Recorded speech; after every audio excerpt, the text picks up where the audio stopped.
All right, good morning everyone. Welcome to ACMI. My name is Keri Elmsly. I'm ACMI's Executive Director of Programming, and I'm delighted to welcome you all to Day 2 of the Future of Arts, Culture and Technology Symposium, also known as FACT24.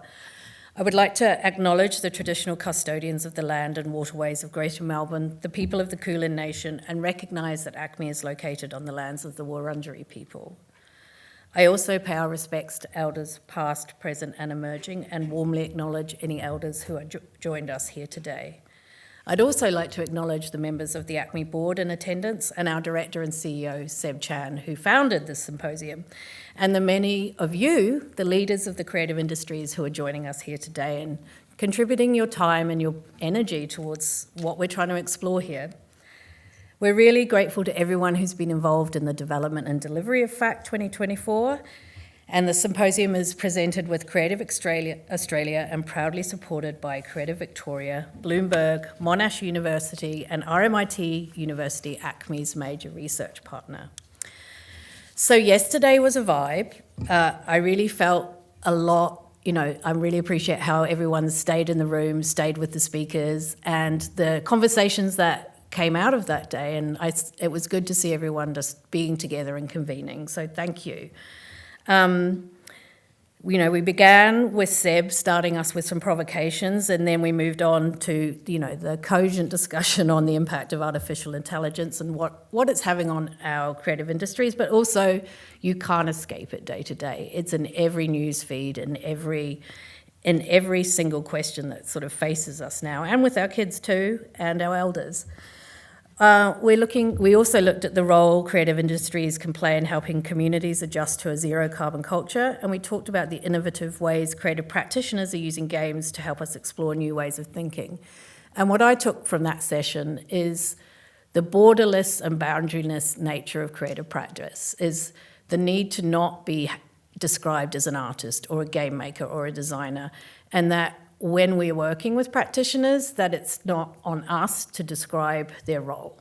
Actually, it's on them. And I think when we remove those boundaries, sometimes we can really help bring more things together from other disciplines. We've discussed how institutions are using the same technologies in different ways to increase access to their collections and archives, and we've reflected on some of the new cultural forms that could exist in the year 2050. So hopefully you were able to wrap your day with a visit to Marshmallow Laser Feast Works of Nature, and hopefully a meditation in the cinema really worked for you. Thank you for doing that and joining us. And for the drinks at Cameo and all the connections and people you met during the after party, if you had one. So hopefully you're not feeling too terrible today. I am feeling great. We have a jam-packed program on Day 2, and we're really hoping that you're going to leave today with maybe a different ambition for yourselves than you arrived with, or a different ambition for your organisation, and that you don't feel alone in this curiosity and these challenges. We want you to leave with a clearer sense of how you might tackle the challenges ahead and feel more confident in doing so, and know that the people in this room are a support network for those conversations and making that change. So please feel free to exchange details with people, be proactive about approaching people you think are awesome, and keep this conversation going, because we're going to keep it going, but we can't keep it going without you, and we need other people to step into that change together with us. Okay, housekeeping, this is the fun bit. Between 11 and 4 today in Cameo, we really encourage you to visit the showcase, which is located just on the right of the cafe. So if you're queuing for coffee or food, just step in and go check it out. There are 2 QR codes appearing on our screens. One takes you to the live stream of the graphic recordings that the awesome Melbourne artist Jessamy G is making. Did you see them yesterday? Incredible how she can convert so much information into actually something quite articulate and succinct and beautiful. The other QR code connects you to the Slido platform, where you can submit questions for our speakers and panellists today. And you can submit them anonymously if you like, so be unafraid to say what you think. I guess comments maybe not, but questions are always good if you know the difference. And don't forget to show your delegate pass at the ACMI Cafe where you receive a discount on food and drink. And I just want to remind us all that a museum is, as Seb said, a communication and translation medium and a place of trust. But a museum is about more than exhibitions. A museum is about a place of convening. A museum is about experimentation. A museum is about respect of knowledge and transmission of knowledge in a way that is both careful but also playful and exploratory. We are a museum of screen culture, and with that, it's important that we move at the pace of screen culture, which is why it's so important we have a film program. It's why it's so important we have a creative residency and incubator space, and we have such incredible practitioners in a sort of organically self-controlled knowledge exchange. And the people who are part of ACMI are tremendous Victorian practitioners who constantly surprise me about how much they create and the ways they help each other without having to have a formal acceleration program. So I'm really proud of what ACMI has achieved in the last few years. So I encourage us all to think about our organisations as a whole ecosystem, and we have a tendency to focus on things that might be bigger or noisier, but when we think about the whole picture, we can probably tell a more compelling story to our audiences and to our stakeholders. I nearly said shareholders, I wish maybe we don't have those. But yeah, so just think about the whole of what you are and who you're with, because surely there's a lot more there than sometimes we end up focusing on. And with that, thank you for joining us today, and I'd like to introduce our first session, Producing the Immersive, which has me in it. And we'll be examining how storytelling, world building and new technologies can be combined to create new opportunities. And I'd like to welcome my fellow speakers, Artistic Director and Co-CEO of the Malthouse Theatre, Matthew Lutton, and Co-founder and CEO of FACT24, Trent Clews de Castella. Please give them a welcome.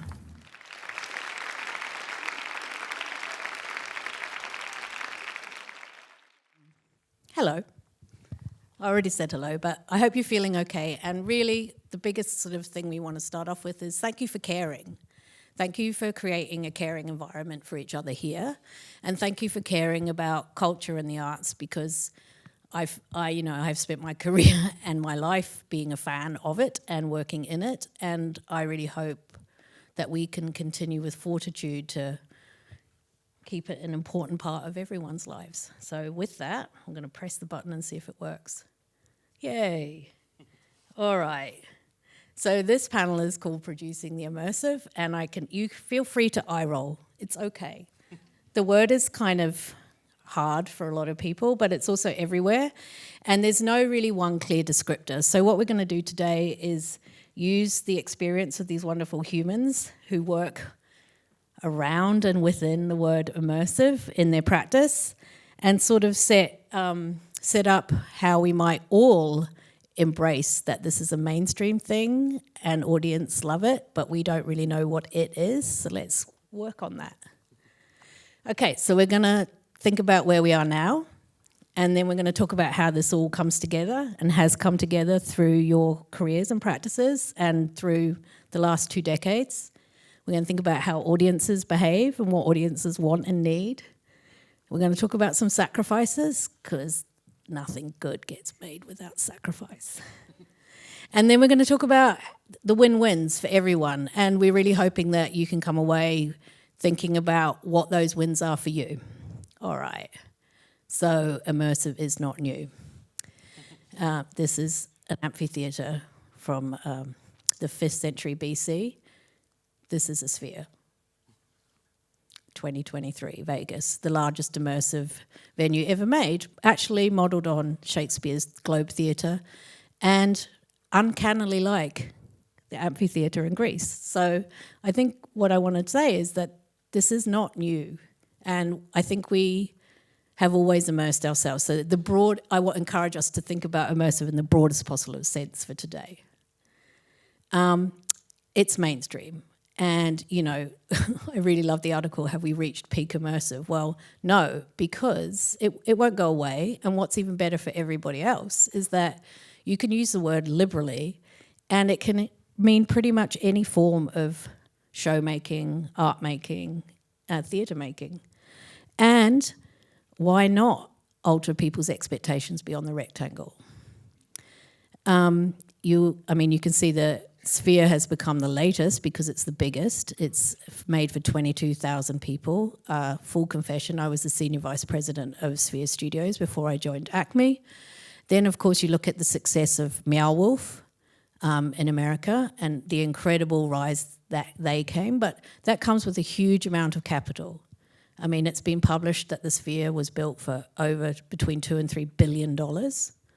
And Meow Wolf were originally funded by one of the showrunners of Game of Thrones. So they started out as a sort of squat punk collective in Santa Fe, and they got given a defunct bowling alley, and then they got a major investment. So it's art and capital that funded both of those sort of massive behemoths.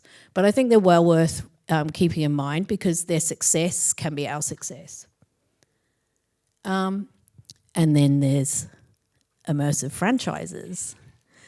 I'm sure you've all been to smush fests that are giant IP.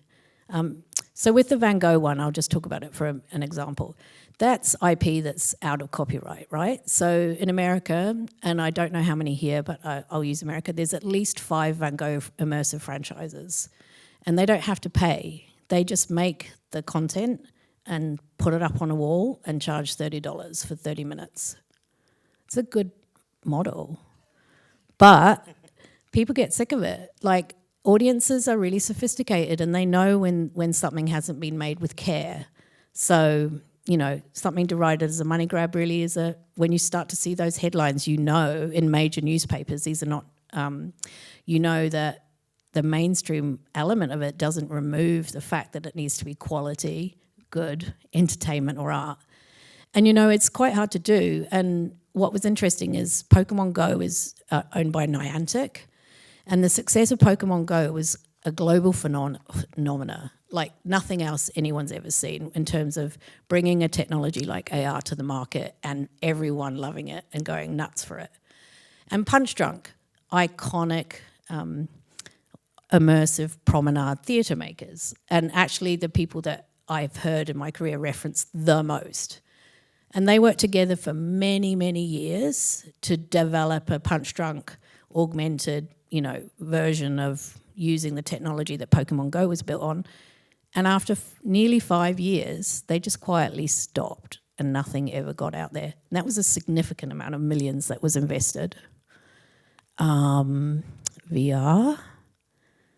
Okay, I'm not a really big fan of VR, which is great because then when you don't like something and then you get convinced by a really compelling VR project, it's like, oh, great, my mind can be changed. But I just want to sort of emphasize here that the hype cycles that we go through with certain technologies are not new. And a lot of times they don't deliver on the promise or the investment that they say they're going to. So that article, you know, $1 billion 10 years ago, Magic Leap, God knows how many billions have gone into them. And then they just got another 590 million and they're majorly owned by the Saudi royal family investment funding. And then the Apple Vision Pro that everyone's going nuts for, it still needs work to do, even though Apple have spent a lot. And the price point and the uses, it's getting there. And we can talk about that as we go, right? But I think I want you to ask yourselves, why this? Why that? And it doesn't have to be. And I want you to think about, like, maybe we don't have to have 20 of them. Maybe we don't have to have $20,000 for gear. Maybe we just try it once. Anyway, I just think about how things peak and everyone, a bit like one of our speakers yesterday said, suddenly everyone has to do AI and then everyone gets on board and then, you know, so just have a think. But there's a lot of money gone in and not always the outcomes. But then sometimes things really hit, like Pokemon Go in 2016, but it's still relevant. And actually Pokemon Go in 2003, via its original format of trading cards, they achieve big story worlds with mass take-up. So it can happen, and it can happen in multiple forms. So just to remind everyone, if you haven't looked up Punch Drunk or Team Lab, please do, because just about anyone who ever talks to you about this kind of thing will go, yeah, a bit like how Punch Drunk did it, or, oh, have you seen Team Lab? Team Lab has over 1,000 employees now. Just think about that. Started as an artist studio in 2001 and now has 1,000 employees, is represented by Pace Gallery, has multiple venues all over the world, and they still own themselves. And Felix, the artistic director of Punch Drunk, still owns Punch Drunk. They have an education wing, you know, they've been through a lot of different permutations, but they are still the preeminent immersive theatre company, I would argue. But to Australia, so hats off to Powerhouse, my word. They did the most tremendous show I've seen for a very long time that combined their collection, because Raphael Lozano-Hemmer made this work in 2019 around an ode to Charles Babbage, and it was presented in Manchester, I think as part of Manchester International Festival. But it didn't have any collection objects. It didn't have historical context. And when it went to Powerhouse, the curators there did an incredible job of bringing their collection into a dialogue with the large-scale interactive and immersive works that really gave all of the audience such a strong and powerful historic context. So, it can be done, and we're doing it here in Australia. So with that, I'm just going to wrap up that little bit because I think it's a hard word. So we're going to go ahead on that. Okay, convergence. Over to you, Matthew. Thank you. Oh, hello. So I just want to talk a little bit about Malthouse Theatre, and we've made 2 immersive projects in the last 4 years, one called Because of the Night, and most recently Hour of the Wolf. But we were only able to do that as a theatre company through a lot of disruption, and that disruption was the pandemic. So I just want to talk about how important it's been to rethink the way we work as a theatre company if we want to embrace making immersive theatre. So just a little bit of context, Malthouse Theatre is a subsidised theatre company in Melbourne. We have 3 theatres in a brewery in South Bank, and we tend to have a model where we premiere 10 new works every year, and each work would probably perform for about 4 weeks.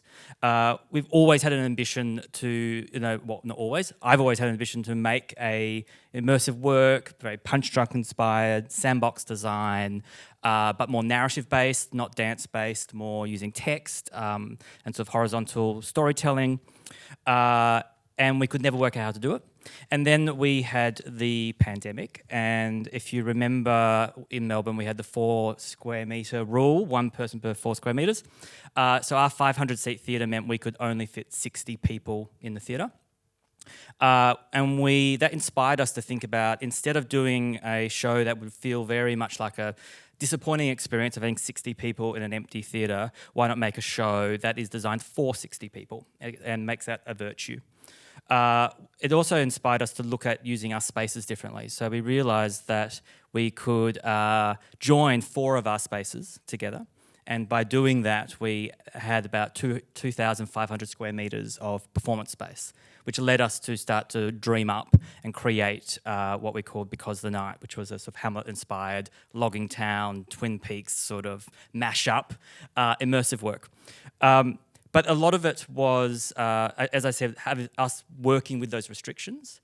But also it really inspired, for me in particular, a different way of thinking about space. I realised that a lot of the theatre that we make, we think about story and narrative as the starting point, and that design builds out from that. But here I really realised that everything we were doing was responding to space. We had to look at the spaces we had available to us, and that informed everything artistically. It informed how we divided the space up, determined what the story might be, the number of scenes there might be, the number of actors there might be, and the number of audience that might attend. So there was a real sense that space was the dramaturgy. Space was the thing that guided and inspired. But also a big learning curve was that anything in the projects we were making that we wanted to change meant we had to change our space. So there was this constant sort of fluidity between the two, meaning, for example, in Hour of the Wolf, our most recent show, we conceived the work and we had a very confronting moment where we realised we wanted an extra 30 people to see the show per night, which doesn't sound like much, but it meant we had to go back and redesign all the rooms to different sizes, and to redesign all the rooms meant we had to rewrite the narrative, and to rewrite the narrative we needed an extra actor, and it had this massive domino effect of everything, the architecture was our primary source of creating. Cool. Good morning, everyone. Thanks for that, Matthew. Great. Yeah, so in terms of maybe starting on the word immersive, I bought my little nephew a squeezy ball for Christmas, and the labeling was immersive. And I was like, it's a squeezy ball. But maybe there's elements around the fact it's sensory, right? Like you may be having an interactive experience with something, it's more maybe than just like being passive and watching it. But yeah, I will admit it's definitely used in an overabundance in the current times that we're living in. And so we actually, as a studio at PHORIA, we are an immersive technology studio. And so to dive in deeper there, we call it extended reality or XR. And so really it's a spectrum of these more embodied technologies is the way that we think about it, right? So as we know today, we're looking at the Vision Pro from Apple, a spatial computer, which is really a virtual reality headset that has what's known as mixed reality pass-through, so we can see through the headset into our environment. And now, really, that's technically augmented reality, so we're overlaying content in our world, and then there's some magic in how we can kind of bring these worlds together. And so we, for a long time, have been experimenting across, this whole spectrum of tools and mediums and media, and thinking about how we can use it in wonderful ways. And one of the first projects that really flicked a switch for us was actually a project called Rewild back in 2019, and we were approached by Netflix and Google and WWF, and they're working on a new TV series with David Attenborough called Our Planet, and they wanted to look at how they could use augmented reality, but specifically social AR, so groups of people together in a space to then have an experience that breaks off the screen ultimately. And so it was really, this is just a little demo here, but this is just running on like a Pixel 2, so a pretty old smartphone at that point in time. But what we were playing with was how we can, basically blend 2D content, 3D content, and then physical human interaction, so how you can actually work together to regenerate these ecosystems. And at that point in time, we saw this convergence in a way where Google's coming with social AR, and they're testing how these tools are actually now embodied in physical spaces that can bring us together. Netflix is thinking about how they can extend beyond the screen and activate it in some really interesting ways. And then WWF were actually like, how do we use this to sort of drive key messages around, say, deforestation or overfishing? And it was amazing to see when it was actually delivered, they had these ambassadors that were actually running it in a way, and I can talk about it a bit later. But yeah, it was really cool to see this convergence of a pretty broad spectrum of organizations all thinking about how these tools can kind of support some of their efforts. And so then after Rewild, we actually went on with the same partners. So we worked with WWF, and then the 2D production studio called Silverback Films in Bristol, an amazing natural history production unit. And then we created a VR series called Ecosphere. And so this was really wonderful because we could take people to some of the most amazing places in the world and then show them really positive stories of actually regeneration and try and paint a picture of this sort of sense of hope where people can actually come together to rewild these ecosystems. And so we managed to continue that on subsequently with the United Nations, and we created a whole VR series with them. And it kind of got us thinking, going from augmented reality and rewild to virtual reality, is we're kind of playing with these spectrums of media or assets or content. And so we talk about it as spatial storytelling, right? We live in a time now where these tools kind of break off being a rectangular screen, and we can actually blend 2D content with 3D content and 360 media as well. And so I can come back to this later, but we've been working on a new series that is mixed media or transmedia, and we're looking at how all these wonderful ingredients can come together in a really delicious soup. And then one example of that, which is really exciting in terms of the time that we're living in right now, is using AI to actually democratize the ability to create immersive content. And so these are called NeRFs or Gaussian splats. And so using just a video and AI post-production, we can now create these volumetric 3D scenes. And so I saw before some footage of Iceland, and I uploaded some past drone videos of a holiday 7 years ago, and all of a sudden had the 3D recreation of my holiday as a memory. And so I definitely see these types of content being more immersive and more democratized, which is the time that we're living in. And then what we're looking at now is obviously, tinkering and developing for the Vision Pro, and then seeing, what's afforded in this sort of spatial computer paradigm at the moment. So there's more to explore in that space. That's pretty inspiring. So when I thought about convergence, I thought about how over time the ability to make things has evolved. So I kind of ended up scanning YouTube for all the projects I've made for a really long time. Lucky you, I haven't gone back to the 90s, because that's grim. But so it is grim. You don't want to see what we did in the 90s. But actually, the 90s is where you could start building your own computer, and that's where my engagement with technology started. Is I learnt to build a computer and I learnt to VJ, and obviously I was not good at it, and I'm not an artist. So I ended up producing with really quite incredible artists, and we started doing projection mapping as early as 2005 on this project with Defuse, where we really didn't have money. So I think the point I'm showing you these is to sort of say, you don't need a lot of money, honestly. But what you do need is a really brilliant idea. And Mike, the artist behind Defuse, wanted to explore rare earth mining and tantalite, which is the metal that goes in your chip in your cell phone. And this was in 2005, by the way. And he had a technique and an aesthetic that was about layering shark's tooth gauzes so that it looked, and then setting them up in a square so that it looked like, and you could walk between them, so the projections cast over you and really created a really sort of, I'm going to say immersive, an immersive effect. And then from there, we went on to do, have I pressed the button? Nope, I'm going backwards. That's why. It's my fault, sorry. And because of that, we sort of ended up, working with the London Symphony Orchestra. And the questions you have to ask yourself is, are the audience ready for this? And luckily for us, the London Symphony Orchestra leader was the person who invited us to interpret Steve Wright's Desert Music. And so, again, taking that early practice of cut-ups and mash-ups and creating a live performance we did with the orchestra in the Barbican in 2006, which luckily sounded amazing. And, what an honour to work with them. But then from there, inevitably, or maybe not, we got invited to work with Beck for his Guero World Tour, which was a whole different ballgame.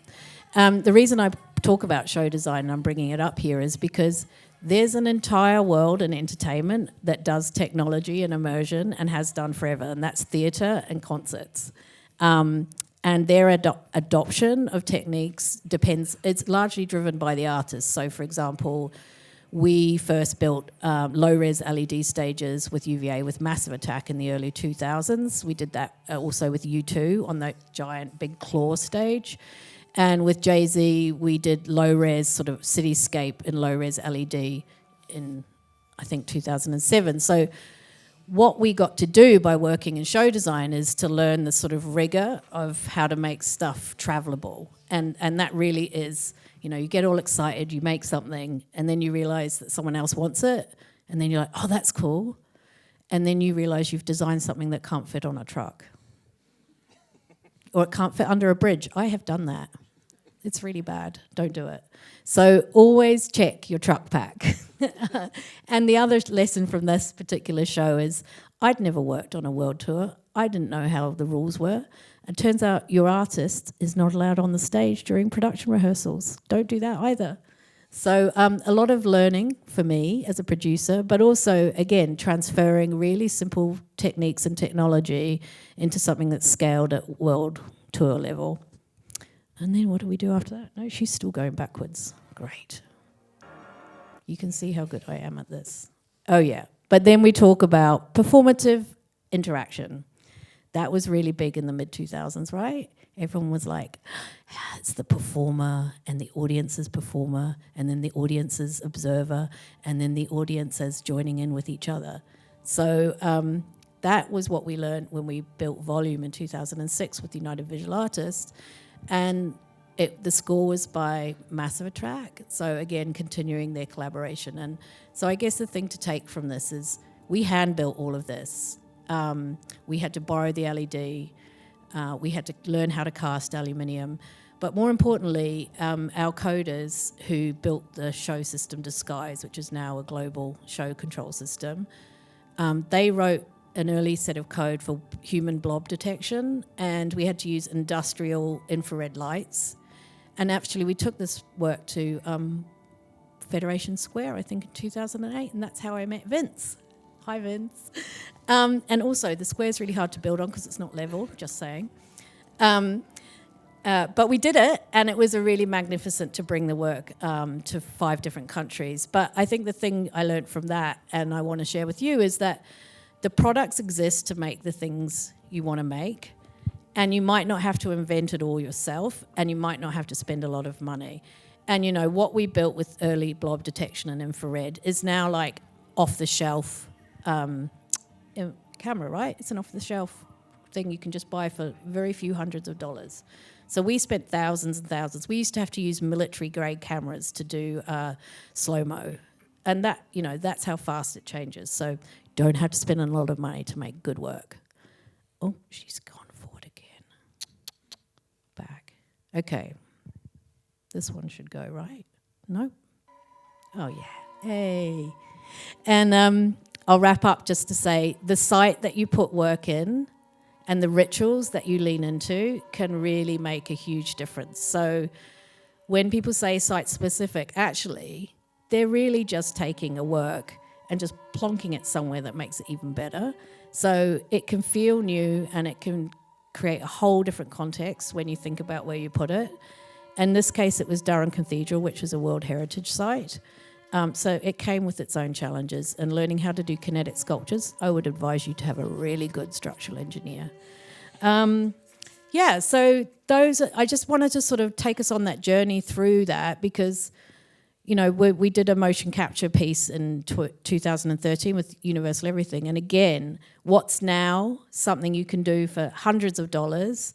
We had to borrow Andy Serkis's motion capture studio. And I had to do a lot of begging. But that's how things got done then. But we're going to jump on to our audience. And I think what we want to talk about is what are the audience expectations you come across and what are behaviours do you get from them? And I really would like you to sort of talk about how you build audiences and think about how you compare Australia to maybe your international work. And also, please tell us what didn't work. I think I'm first up. I just want to share some reflections on what we learned about audiences at the Malthouse Theatre from the last 2 immersive shows. And one of the first big things that we learned was that there was a huge appetite for this immersive work. We had incredible attendance. In the first show, Because of the Night, 71% of the people that attended were first time at our theatre. And from a different demographic. They came from much further out of Melbourne. We had about 16,000 people through over 9 months in the show. It was only 60 people could come a night. But it was there was a huge appetite to see that work. And I think we were unpacking why. And I think there was a sense that, firstly, the ability to have choice, for that it's not a passive experience, but something that was active. I think the audience were very much attracted to that this was a theatre experience where they were able to have agency. They were able to move, they were able to have choice, they were able to have touch, they were tactile. Also, I think there was a perception that theatre often, and when you're sitting down and watching a show, is one where is an experience where perhaps you're being lectured to, or an experience that maybe is perceived as intellectual, as opposed to, I think, this audience was seeing this experience as playful. That this was one that they were invited in to play. And I think that's really broken down a lot of barriers to attending live performance, we found with our works. Also, there was something very new that we learnt making immersive theatres, that we actually had to help and communicate rules that because essentially, just like games, for our audience to find great pleasure in the show, they needed to know how to play, and they needed to be able to play. They needed to have rules. So we were doing a lot of learning of how to teach those rules. And something that we constantly, things that didn't work was realizing, like often we would use a rule of three, and the rules would be in the voiceover in the foyer, and then they'd be printed somewhere, and then they'd also be spoken by the usher. And still at the end of the show, we'd ask, "Did you know the rules?" And they'd say no. So, there was still a sense that even if we used various communication methods, often our audience had just had so much adrenaline before the show. They were so excited that they weren't going to listen to anything that was happening or being told to them. And of course, other people did take the rules very seriously. But and also people wanted to break the rules. That's why they listened to them. We'll talk about those audience members shortly. But it was a new thing to us to constantly evaluate those rules, and learning that we also can't have a 100% success rate. And it was also really interesting talking with audience members about how they would learn the rules themselves in the first 15 minutes of the show, and how they sort of self-learn. The other thing that was interesting was that we had to learn that our audiences were going to come with a lot of different expectations, and we have to learn that we can't create a singular experience, meaning that audiences were coming, some for a linear storytelling experience, some for a non-linear storytelling experience, some for the design, some to play the puzzles, some to just be disruptors and fuck up our show, some to just be spoil sports. All those people came with different intentions and different percentages. And we needed to not judge any of those audiences, that all of those were part of the world that we were offering. There had to be no hierarchy of which type of audience members we prefer. And also as a company, it was really challenging to learn how to receive feedback, because you would go and receive feedback from one particular type of audience member, which was the opposite to another audience member. Someone saying, I needed more controls, I needed more rules, I didn't know what to do, and the other person said, you gave me way too much information, and I felt slammed over the head with rules and information. So it was a learning that in the theatre world, often we're trying to cultivate a very singular experience, and this was one where we had about 5 or 6 or 7 happening simultaneously, and how we embraced all of that was a new area for us. Great. I wish we had more time to talk about audiences. It's definitely my favourite space. I've got a few references. So this is actually something from Apple.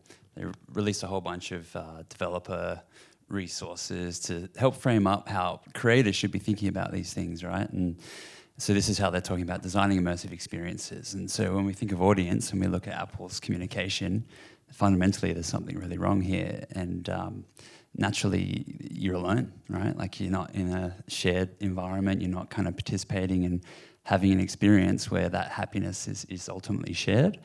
And so when we think of audiences, we think of them as percipients, in a way that they're able to perceive things that might be more interactive with agency, as Matthew was speaking to, in a way that isn't just a viewer or a user, someone that's more passive, right? And so that's definitely the way that we're going about it.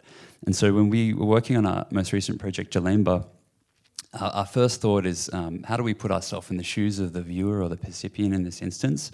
And so we've been framing up this idea where when you have multiple formats of content, the way that you present it changes. The environment that you're in actually completely presents these new variables around how that content is perceived and engaged. And so what we're working on at the moment is trying to understand how the content can kind of come in and support the context that percipient is in at that point in time. And so for Jalemba, our current project, we've been looking at some of these really wonderful interactions. And so as all of you have done works of nature downstairs would know how powerful and transformative the meditation is like a grounding in like a liminal way to transition between the real world into this immersive space. And so for Jalemba, up the top left there, we wanted to recreate what the indigenous elders of the Eastern Gugulanji people up in the Daintree rainforest showed and shared with us when we would have are welcome to country. And so one of the simplest and most powerful things is just a smoking ceremony. And so we've been exploring how we can bring that in a way where, you literally smoke yourself in virtually, and we managed to bring in all these elements where you could use your body and hand tracking, and the content responds to your presence in a way that ideally just does justice to what that lived experience is for that audience. There's a whole bunch more here, but I'll kind of come back to that at a later stage. And then, what we've also been looking at is just how we present it. And so at the moment, we know basically when we're delivering these types of experiences, when you think of virtual reality, you kind of go somewhere and you sit somewhere and you look around, whereas we want to have more discoverable forms of interaction. And so, for instance, you maybe walk up to a wall and a portal opens and you can see through that wall into another environment.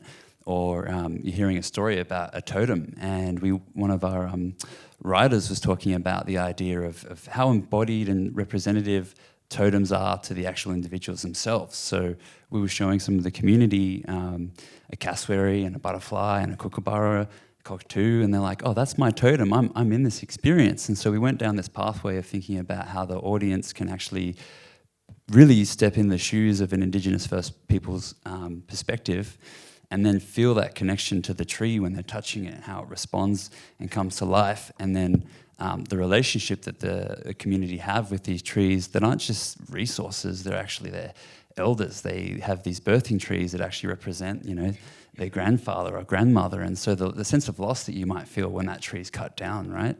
And so this is something really exciting that we've been looking at.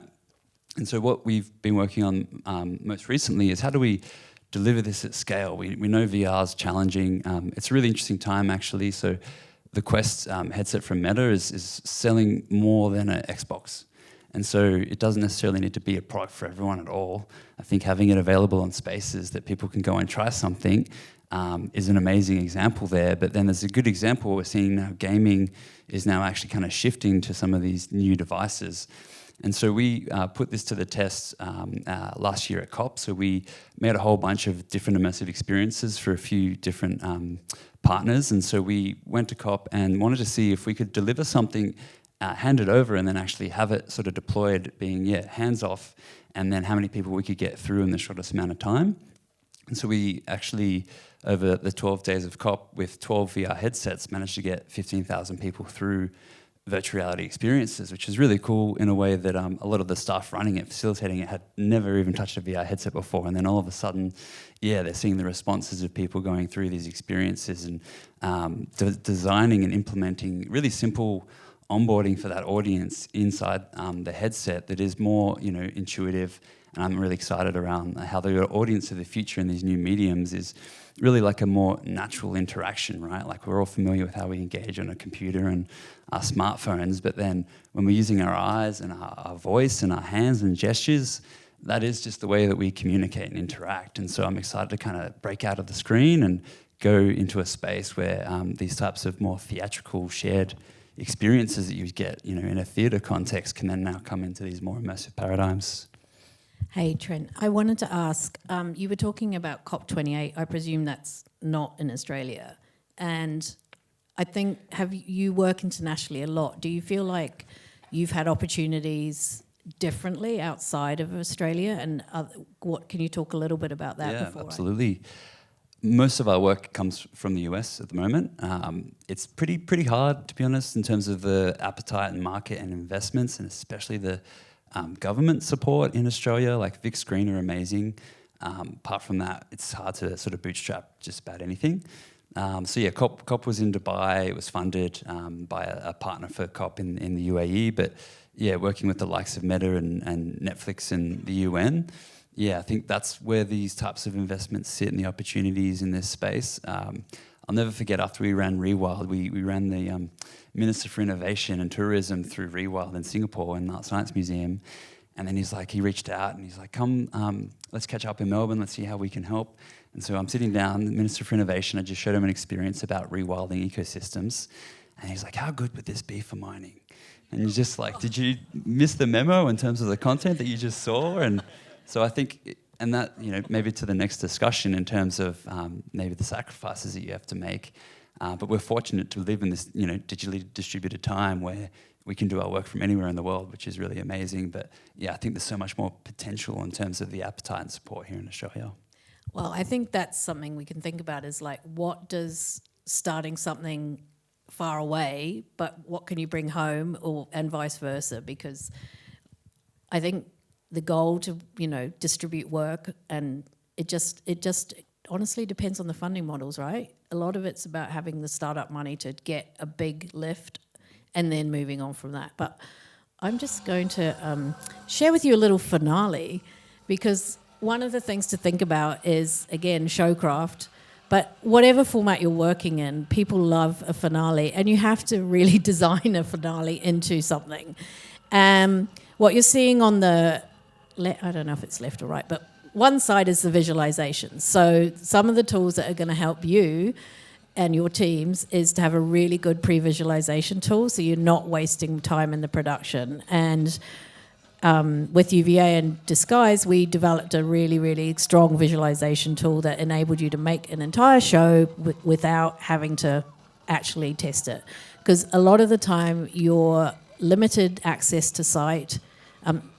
This was, by the way, at Castella in 2011, and the Vice commissioned us to build a sculpture on the main stage. None of the main stage acts were very happy about that. And that's the other thing that you have to deal with is oftentimes you'll get an invite to try something new somewhere, and it doesn't mean everyone else thinks it's a good idea.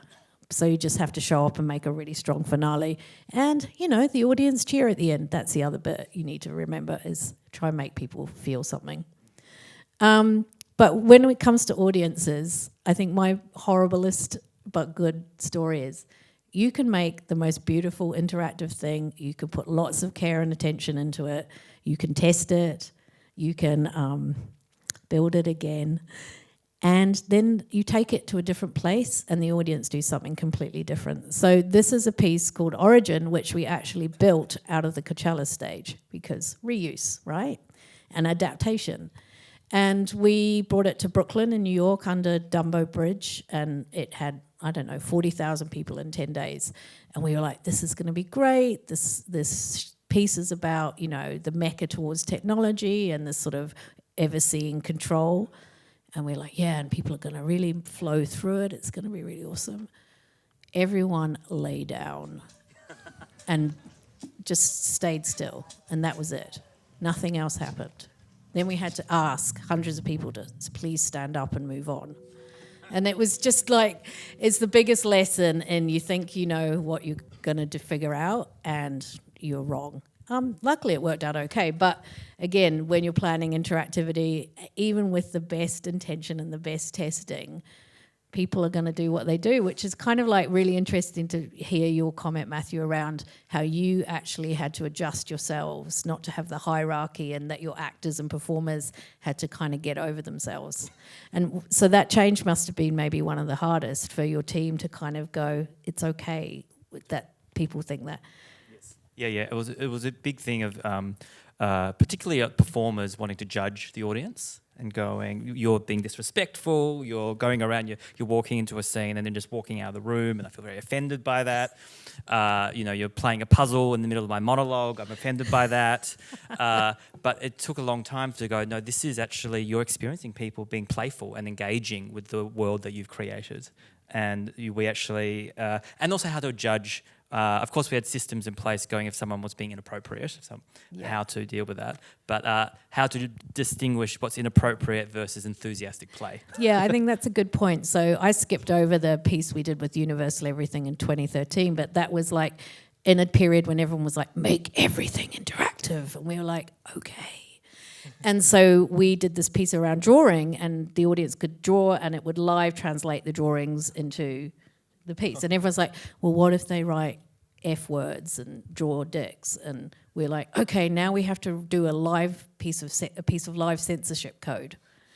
And Raphael Lozano-Hemmer, interestingly, has taken a position where he refuses to do that. He would like, if you want me to do something interactive, I refuse to write any kind of censorship code. So you actually have to take a position with interaction. Now we're going to talk about sacrifice, I think. Oh no, we just walked through all of that.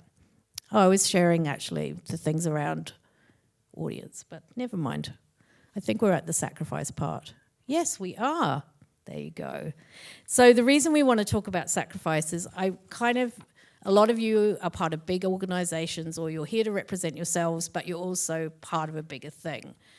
And when you're making something like that is bigger or harder or got more technology, it really requires long-term commitment versus project commitment. And we've been talking to you about projects, but actually, you know, this is your lifespan as your artistic director. This is your entire world as the CEO of FACT24. And what I've been walking through is my entire career of working with artists who make this kind of work. And also at the museum, like here at ACMI, we've committed to the infrastructure and the tools that we need and the change management that we need to do in order to work in these worlds. So the thing I think we should just share a little bit about is what kind of sacrifices you have to make in order to just stay the course. So with that, I'm going to ask Matthew to tell us about that. Yeah, and I think as certainly when we've been making our immersive works, there's been realising, like we were talking about hierarchy before, there's just different... we had to, in some ways, sacrifice part of our instincts for more traditional theatre making. So in many ways where we will be wanting certain things to be planned, we wanted certain narrative to be our focus, we had to realise we had to sort of sacrifice that instinct and go, there's other parts of storytelling that we need to prioritise. But the big thing for me and our company was learning how to change our relationship to time and how long projects take to develop or how fast they can move.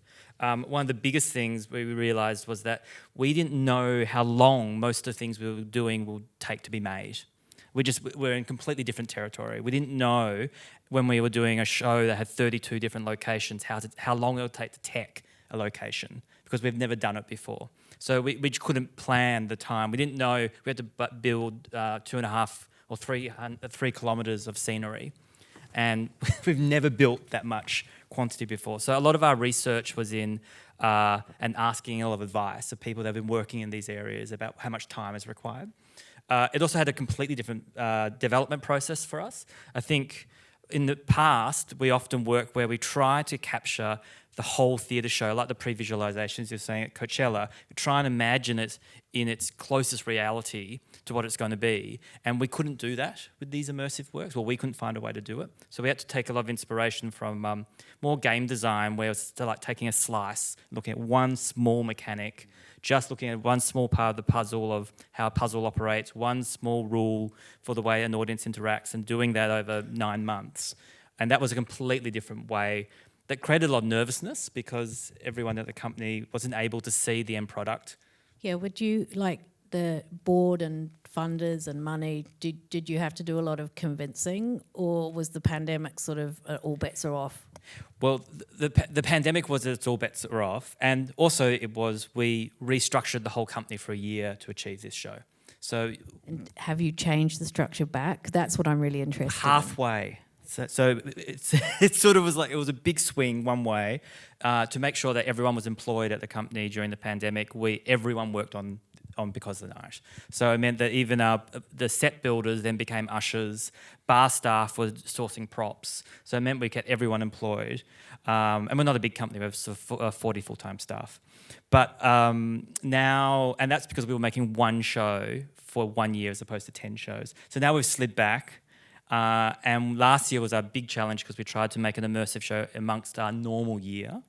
And so that's the halfway mark. And sort of trying to integrate it into the sort of institutional rhythm. Has the sacrifice paid off? It has paid off. I mean, it has paid off in that it's opening doors to audience experiences. It's been we're getting an amazing sense of new people coming to our theatre, and then those new people not just being addicted to the immersive work, but then following through to the other theatre work we have on offer. Yeah, to your earlier point, I think, sacrifice is really what you need to let go of to achieve your dreams or goals in a way. Like, for instance, this project we've got up here on the screen, Jalemba, when we started the creative thinking, ultimately where we wanted to end up is down the bottom right here, which is an immersive space where we can have blended mixed reality content in a shared environment that people can engage with the content together.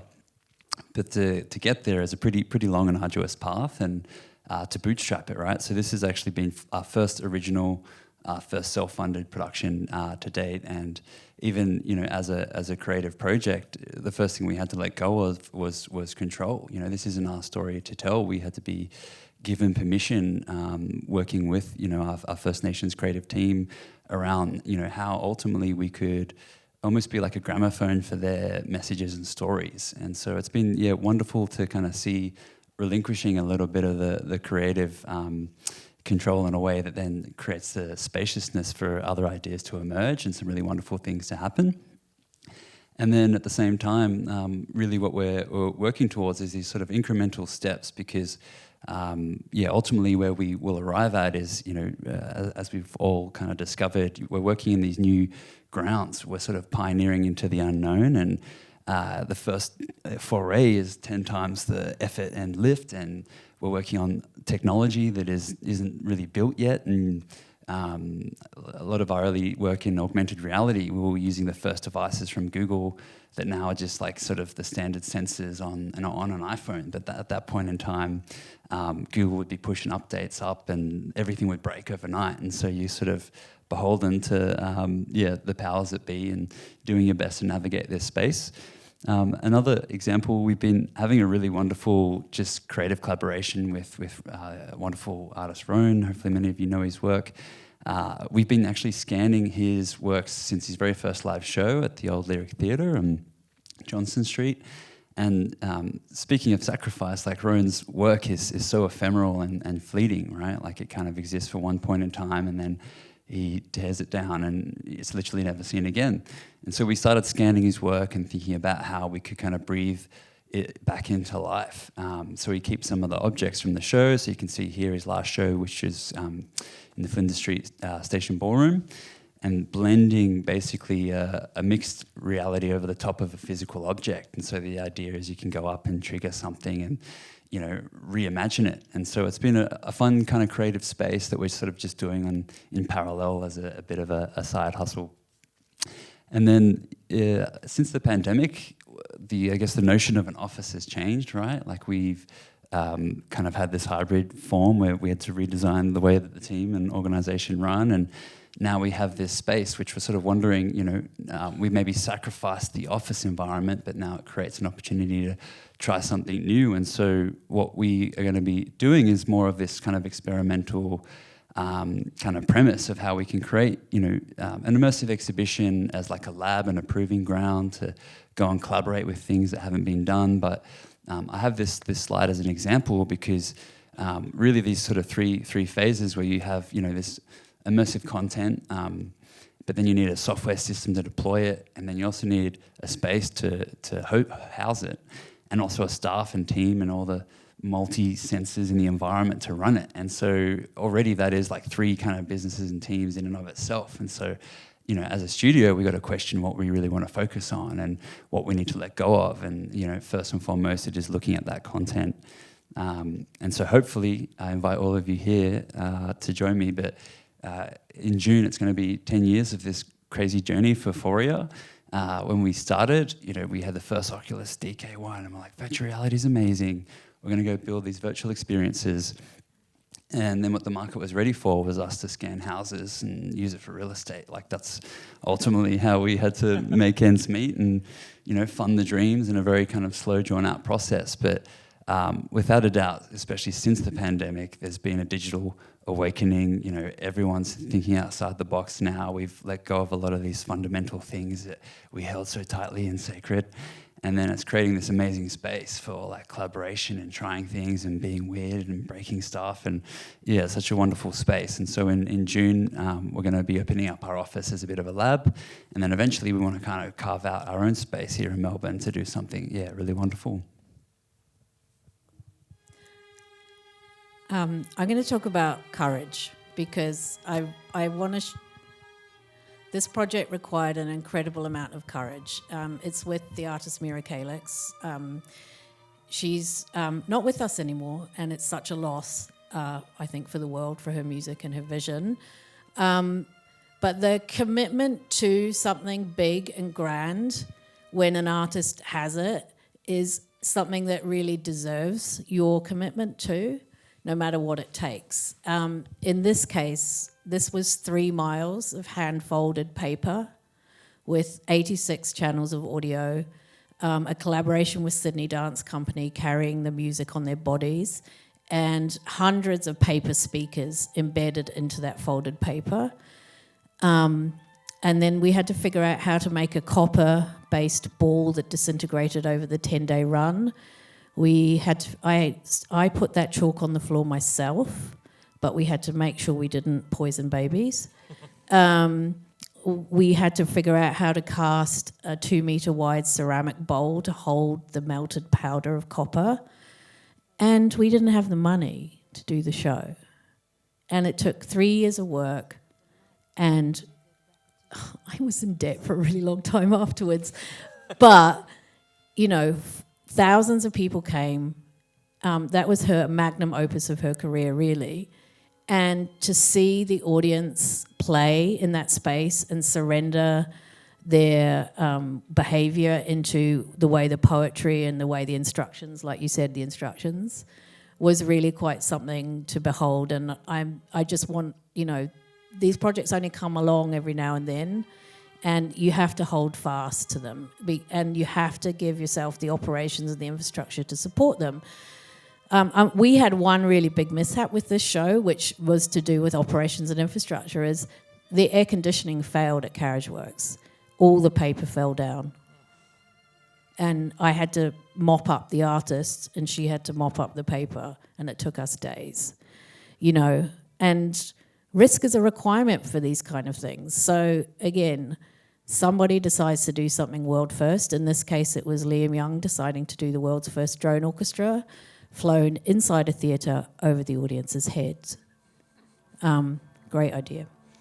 And John Cale and Liam Young got together, so it was drone on drone. So how could you refuse the founder of the Velvet Underground? And then Liam was all about, at the time when drones were everywhere, just like VR was everywhere at the moment, drones were going to change our world. He wanted to think about drones as a cultural object. And so we decided to make every drone as a character, and then every drone flew one of the instruments in John's music. So John went into the studio for 6 months and rescored his music to be flown. We did that show live for 2 days in the Barbican Theatre. We had never flown the show before we went live. It was the most horrendous experience of my life and of Liam's. No one got hurt. No one ever did it again. But I will say, in that process, in that 3 months, we committed everything. We built a tracking system that failed in the Barbican because it's concrete. Who knew? We built a tracking system for DJI drones before DJI released their own tracking system. We convinced DJI to give us all of the drones for free.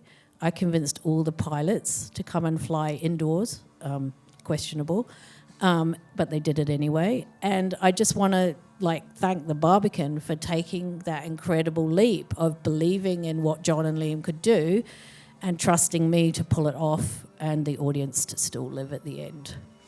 And they did. Commit. Please commit to the big ideas, because you won't ever regret it, and it changes how these things get done. Now we're going to talk about winning, and hopefully we're at the end if you can still bear with us. So I really want to think about how everyone can take a step into this reality, maybe talk about some of the finances, or just, I don't know, how can people here embrace the experience that you've all had? Yeah, maybe just share a little bit about that. I just want to talk about a project we've got in development at the moment, which is coming about through a partnership with Deakin University. It's a production of Under the Skin, which is an adaptation of a Michael Faber novel, which you might know, the Scarlett Johansson film.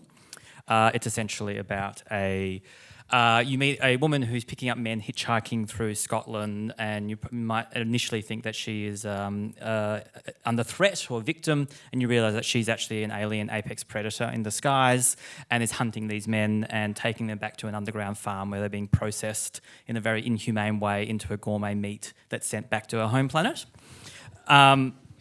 And one of the challenges of this piece is that it requires 2 species on stage. So it requires humans, and then they're called vodsels.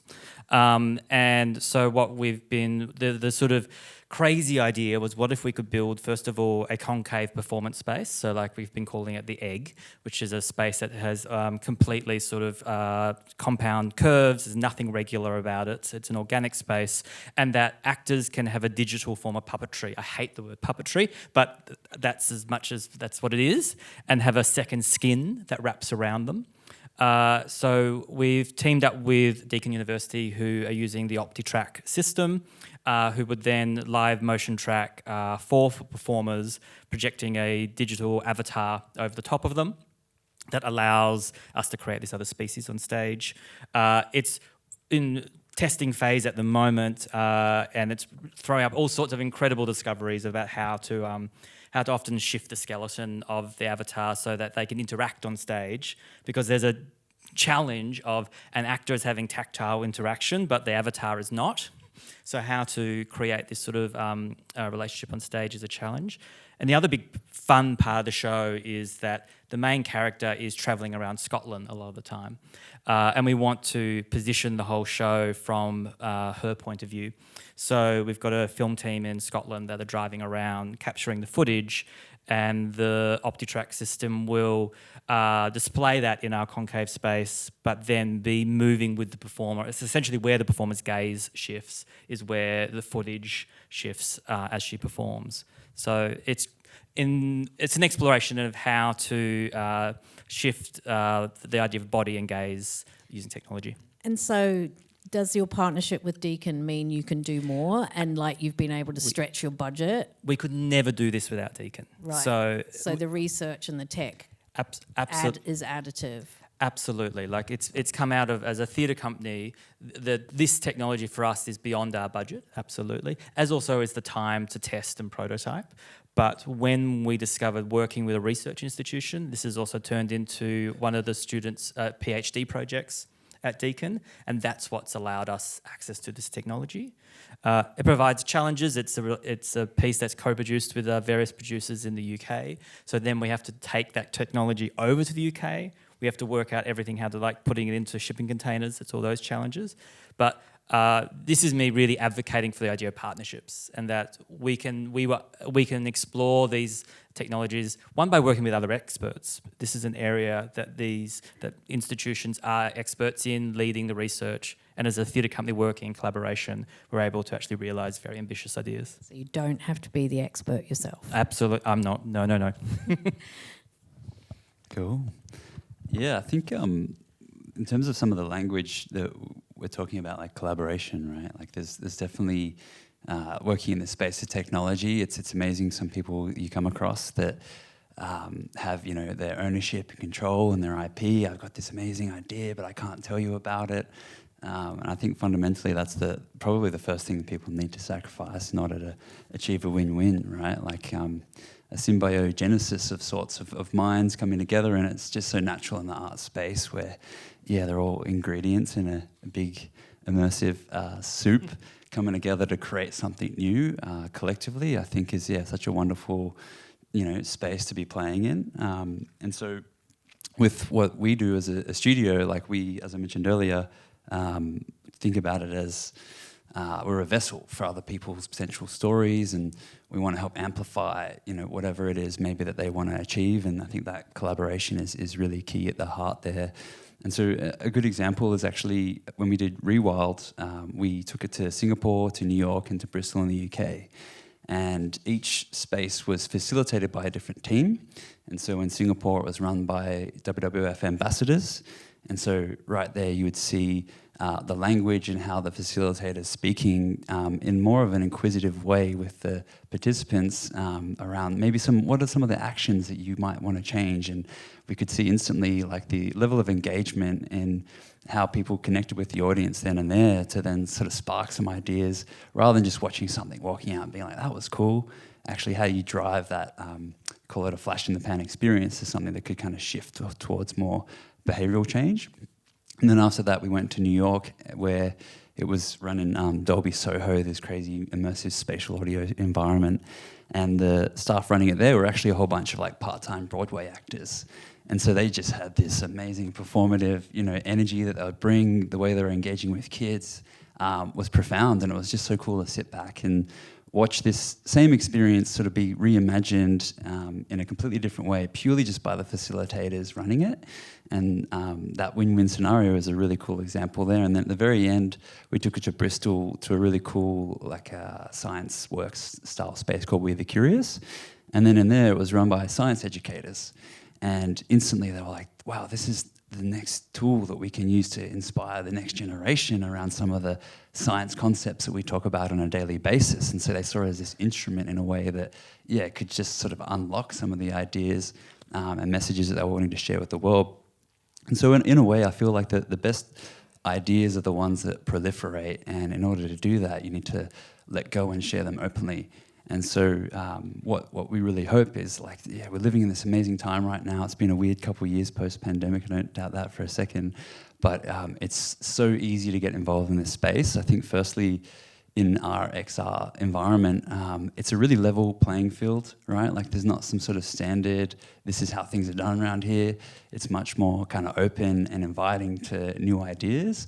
And you realize you're working in a way that there's just no chance you could do it alone and succeed. And so with that in mind, it's who are those partners that you can bring into the fold and kind of, shape and create something together.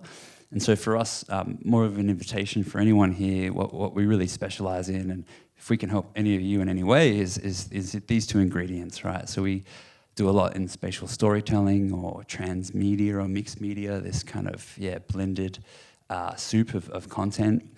And we want to explore how we can just push the envelope in a way where even 2D in an immersive format can still be very profound when delivered in the right way.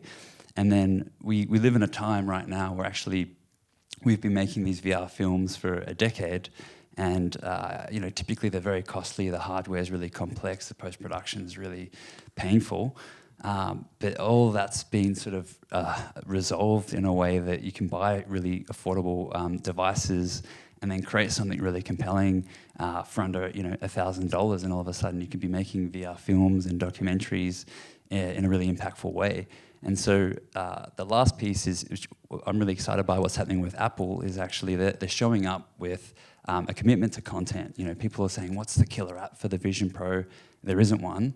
It's content. And so I'd invite any of you to think about the content and media that maybe you make in your own fields. It easily can translate into this new paradigm, and there's going to be a growing market for that, and we're seeing it firsthand play out with the work that we do. Thank you, Trent. Okay. I'm just going to read a slide. I hope that's not too boring. I was thinking about how to wrap this up, and I just wanted to hopefully give us some ways to take away. Collaboration is messy and necessary. It's just a fact. And it takes a while to on-ramp, but you can make partnerships and collaborations that last for longer than the project itself. So think about the long tails. It really is cheaper than you think. And a lot of the creative people you're working with, they'll probably have their own gear and their own solutions. And you might have to change your organization to work with that, but actually the change that it can bring is going to benefit your organization. Remind yourself, none of this is new, right? This is just a continuum from where we began many thousands of years ago. So I think sometimes we get caught up in thinking that the word technology, it's actually just techniques to make experiences and shows and art. And sometimes when you just remove the new and the technology from the thinking, it becomes a lot easier for people to grip onto the idea itself. I really think that the funding models need to be challenged at source. We touched on this, and I think it's a theme that's going to come out of today. And I mean, I've recently moved to Australia a year ago, and there is abundance here. There's abundance of organisations, an abundance of funding, and an abundance of artists and makers. But sometimes it feels like it isn't always set up for that sharing or that, iterate and distribute versus, we just got to make this new thing and we've got to premiere it and it's got to be only ours. So it's a question, not a statement really, for like thinking about how we can leverage the opportunities we have better. And it's a shared responsibility of us, but also our the way that funding gets structured. Don't be above begging. It's okay. Just ask. You might get it. Like a lot of bigger companies or organisations might have a bunch of gear in their warehouse or in their thing that if you don't ask, you won't get. So it's not embarrassing to ask. And I think the biggest thing is this is mainstream. And this is what audiences expect, and we want to benefit from those sophisticated audience expectations. And you can be the early bird that gets the worm, and you can be the first, but being the first doesn't always make you the most prolific. So you might dedicate a lot to innovation, but the pickup on that will be small and slower. But if you don't do it, it's necessary work. We need early birds. But the second mouse, man, they make all the things. They get a lot of cheese. And it's okay to be a second mouse too. And with that, I hope we've taken you on a good journey to sort of move you from eye-rolling at the word immersive into thinking about it for yourselves in a different way. I'm just going to check if we've got questions. We've gone on a little bit. We've got 3 minutes.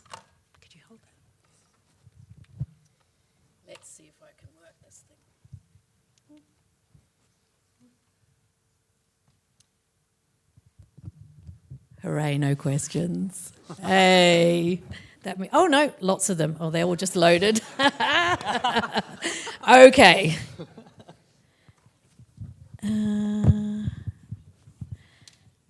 Okay, this is a good one. Anonymous. I love that it's anonymous as well. In the context of failed Van Gogh experiences, audience evolving expectations and literacy with immersive, what are we moving away from and what are we moving towards?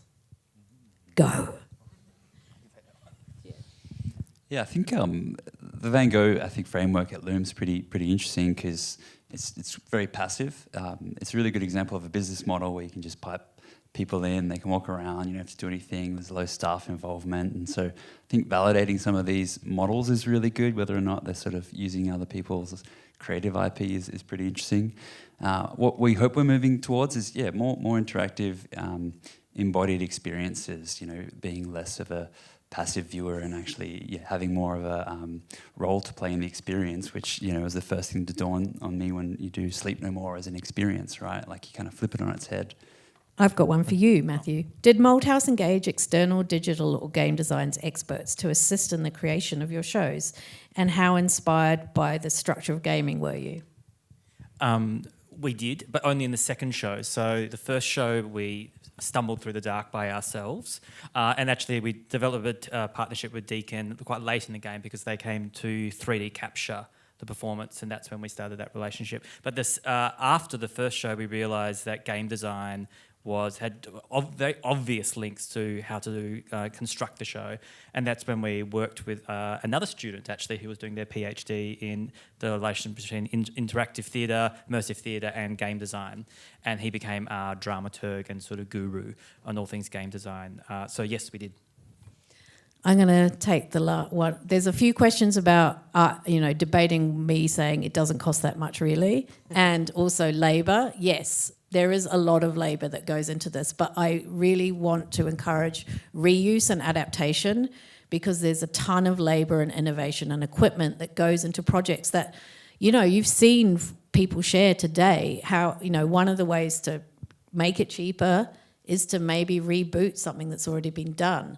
Ask a fellow organisation, hey, that project you did with motion capture, where can we borrow the tech? Can we look at the code? So I think I don't have a perfect answer for that, but I just encourage you to, if you see a project that's out there, that code and that labour has been done. So what part of it do you not have to do again? And back to the sharing point, is that openness to share is okay.